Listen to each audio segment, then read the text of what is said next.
কিছু চাওয়ার আগে আমাকে এনে দিত, আমাকে অনেক ভালোবাসে।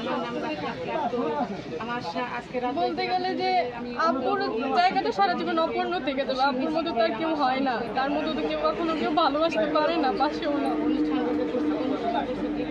প্রতিনিয়ত একটা বছর প্রত্যেকটা সময় দুপুরবেলা হলে যে আব্বু যখন খাবার খেতে আসতো দোকান থেকে, ওই টাইমটা হলে মনে হয় ডাকছে।